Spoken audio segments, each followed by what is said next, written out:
Hey friends, welcome back to aasai+rasai. I'm getting ready to make some egg cutlets and I'll show you how I do it. I'm making 4 cutlets, so 2 eggs would be enough because I'll be cutting them in half.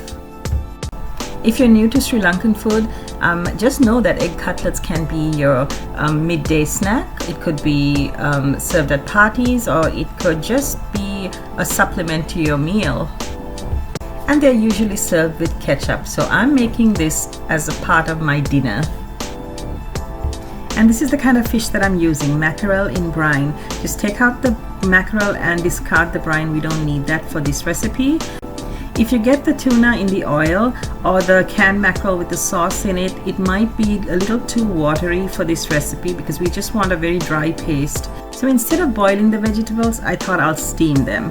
I have sliced the potato so it steams faster. I didn't peel the potatoes because the skin is really thin and tender, so I thought I will leave it. And you can use any combination of vegetables that you like. Now this is going to steam. The eggs are coming to a boil. Let's take a look. There you go. So it's just beginning to boil, but it needs to come to a rolling boil when the water is really rolling and bubbly. So let both of them cook and then we'll make the paste as soon as these are done. This is what I mean by bringing the water to a rolling boil. You can see it's really bubbly and the eggs have to be hard boiled, which means the yolk has to be solid. If it's not properly cooked inside, this recipe is not going to work. The eggs have been boiling for 7 to 10 minutes, but I'm going to keep it in the hot water until I need it, so it gets a little more time to boil. Now the potatoes and carrots should be tender. The green peas too, but green peas cook really fast, so I'm not too worried about that, but definitely you need to check the potatoes. Poke it with a fork like that and see if it's soft, then you're good to go. Yep, that's ready. Now mix all the ingredients together. Now usually the cutlet filling is tempered, but I'm not going to be tempering this. Tempering adds flavor, true, but more importantly it's done to help keep the filling fresh and to prevent it from going bad, because cutlets are generally served at parties or whatever where it has to be at room temperature for a longer time.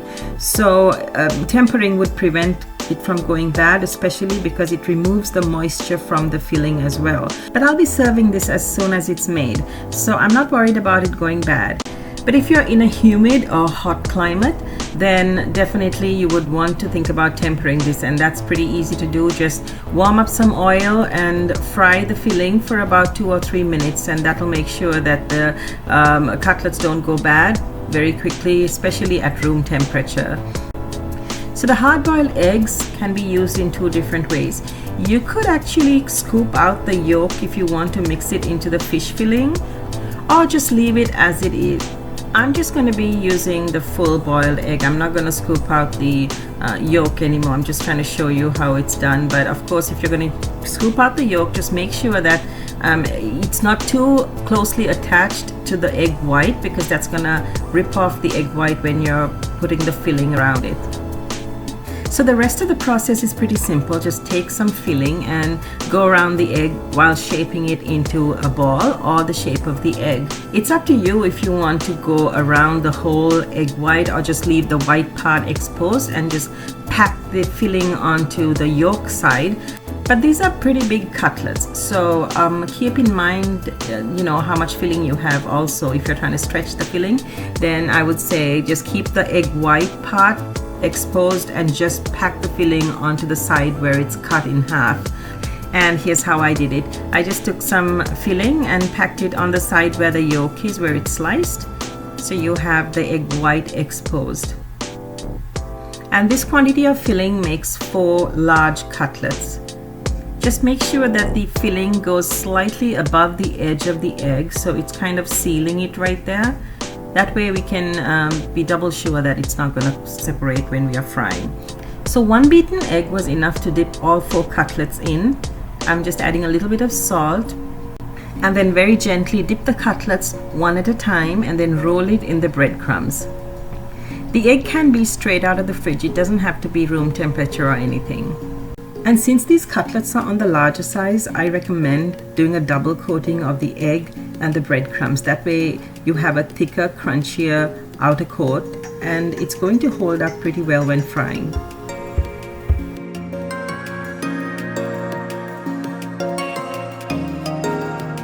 When you have finished rolling it in the breadcrumbs, just look around your cutlet and see if there are any weak spots, like areas that haven't been coated properly. In that case, you'll just have to dip that section in the egg and put some breadcrumbs on it. At some point, after about 2 or 3 cutlets, your fingertips are going to get really coated in the breadcrumbs as well. And that makes it difficult to really coat the cutlets in the breadcrumbs. So you could wash your hand and continue, or you could use your other hand. To get a smooth outer coating on your cutlets, just make sure there are no lumps in your breadcrumbs.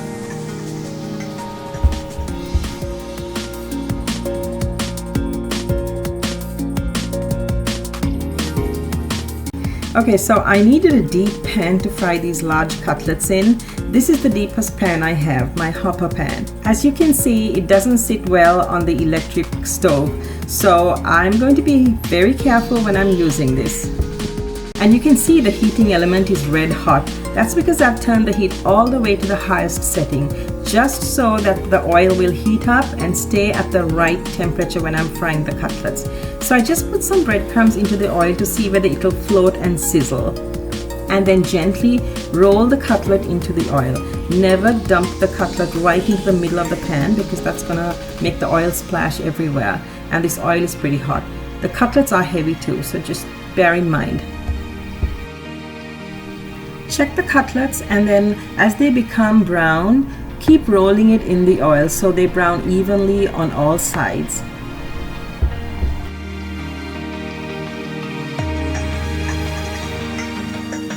And you can definitely fry more than 1 cutlet at a time. If you have a larger pan and more oil, then go ahead and add 2 or 3 cutlets at a time. I wouldn't recommend though adding any more than that number, because it could be hard to manage. You do have to keep an eye out for the cutlets so that they don't burn, that they don't break, or when you're moving them around in the oil. So just be in control of it and do it the way you can handle. And when it's a nice golden brown like this, sort of a medium golden brown, take it out of the oil, because as it cools, it's still got some oil on it, and the heat is going to make it turn a shade darker than when you first take it out of the oil. And that's about it. I mean, it's very uncomplicated. So give this recipe a try and let me know what you think. And don't forget, I have other cutlets and pastries recipes from Sri Lanka on this channel, aasai+rasai. In fact, there's a whole playlist of Sri Lankan snacks and short eats. There's playlists for every category, so be sure to check out my channel and see these easy recipes that you could make. I'll be back with another video soon. Until then, thanks for watching.